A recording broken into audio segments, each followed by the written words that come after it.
Hello guys, welcome back to my channel PCM tips 227। तो हम लोग डिस्कस करने वाले सब्जेक्टिव बोर्ड मिशन का set number 2 set number 1 already discuss हो चुका है। तो इसी प्रकार से MCQ के लिए भी ऑब्जेक्टिव जो होता है बिहार बोर्ड में पूछा जाता है 1 मार्क्स के लिए, जो MCQ जिसमें आपको ऑप्शन दिया रहता है और टिक करना है, उसके लिए भी सीरीज चल रहा है। और इसके लिए 4 सेट डाला गया है, 4 सेट डाला गया है इलेक्ट्रोस्टैटिक्स का ही। और अब वो लगता है कि ख़त्म हो चुका है, अब उस नेक्स्ट चैप्टर पर बढ़ा जाएगा। तो आप लोग मेरे चैनल को रिवाइंड करके आप मेरे चैनल को विजिट कीजिए और वहाँ पे जाके देखिए प्लेलिस्ट में क्योंकि क्या क्या वीडियो डाला जा चुका है। तो यहाँ पर इन्फॉर्मेशन लीजिए, क्लास 12 के लिए वेरी इंपॉर्टेंट है। और ये फिजिक्स का चैप्टर नंबर 1 इलेक्ट्रोस्टैटिक्स का है। तो चलिए स्टार्ट करते हैं, देखते हैं आज क्या क्या क्वेश्चन, और जो भी यहाँ पे क्वेश्चन मिलेगा वो इंपॉर्टेंट क्वेश्चन होगा जो बोर्ड एग्जाम में कई बार पूछा गया और पूछने की संभावना है।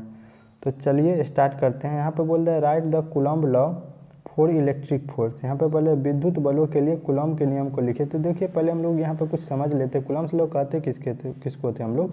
तो यहाँ पे दो चार्ज था, दो चार्ज के बीच डिस्टेंस था और दोनों चार्ज के बीच जो फोर्स लगता था उसी को हम लोग बोलते थे कूलम्ब लॉ। तो यहाँ पे देखिए कूलम्ब लॉ क्या कहता है, दोनों चार्ज है, यहाँ पे फोर्स है, से दोनों चार्ज को डायरेक्टली गुणनफल के प्रपोजनल होता है, यानी दोनों चार्ज के मल्टीपल के प्रपोजनल होता है कौन, फोर्स। और देखिए यहाँ पे डिस्टेंस का व्युत्क्रमानुपाती होता है, यानी जो डिस्टेंस था उसका 1/, होता है, माने व्युत्क्रमानुपाती हम लोग बोलते हैं, इन्वर्स बोलते हैं, तो उसका 1/r² का समानुपाती होता है फोर्स। तो ये कूलम्ब लॉ बोलता था। चलिए हम लोग आंसर भी देख लेते हैं यहाँ पे। तो इसका आंसर देखिए यहाँ पे बोल रहा है कूलम्ब के नियम के अनुसार दो आवेशों के बीच लगने वाला बल दोनों आवेशों के मात्रा के गुणनफल के समानुपाती, यानी Q1 Q2 यहाँ पे किसके समानुपाती था, F के, यही बोल रहे हैं। और देखिए यहाँ पे नेक्स्ट पढ़ लेते हैं, उसके बीच की दूरी का व्युत्क्रमानुपाती होता है, यानी F जो है फोर्स है वो उसके के बीच की दूरी का व्युत्क्रमानुपाती होता है। तो यहाँ पे हम लोग समझ गए और आगे चलते हैं नेक्स्ट क्वेश्चन पे। नेक्स्ट क्वेश्चन क्या बोल रहा है, तो यहाँ पे नेक्स्ट क्वेश्चन बोल रहा है explain the principle of superposition of force acting on charge due to group charge. यहाँ पे बोल रहा है, देखिए हिंदी में पहले किसी आवेश समूह द्वारा एक आवेश पर आरोपित बलों के लिए अध्यारोपण को सिद्धांत को समझाए।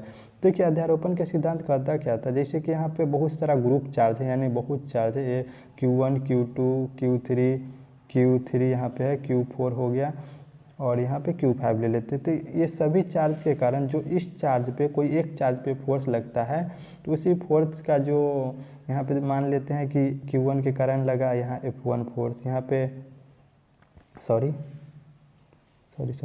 Q1 के कारण यहाँ पर F1 फोर्स लगा, Q2 के कारण इस पे F2 फोर्स लगा, Q3 के कारण यहाँ पर F3 फोर्स लगा।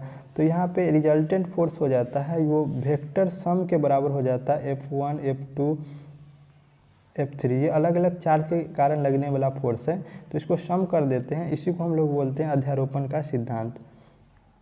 तो चलिए आंसर क्या कह रहा है यहाँ पे देख लेते हैं।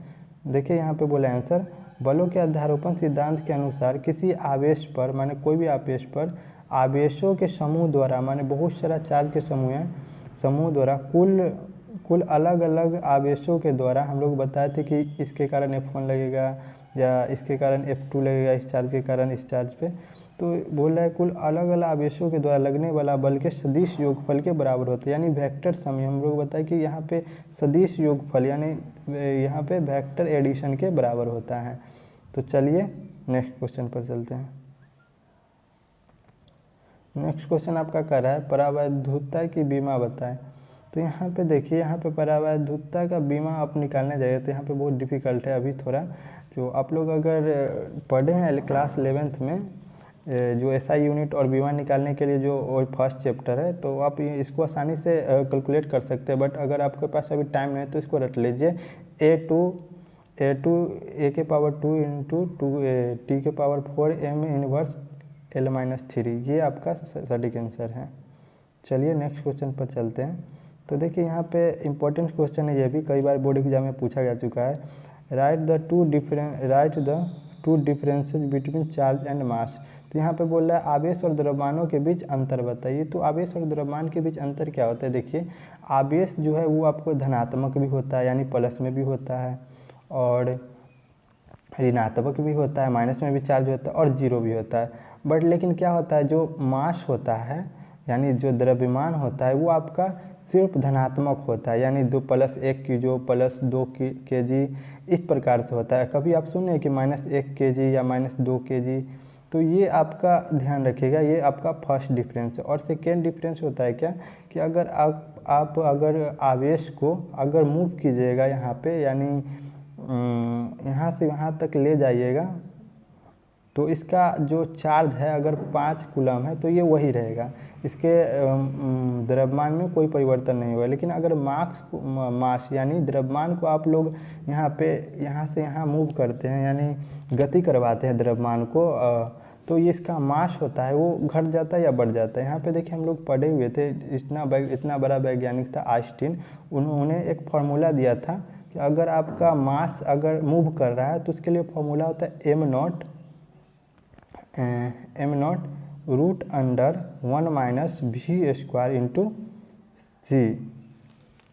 तो यहाँ पे देखिए c² v सही है, v² c। तो यहाँ पे जो रेस्ट मास था m0 रेस्ट मास, और ये था ये था वेलोसिटी मास का जो चल रहा है, और ये था लाइट का स्पीड।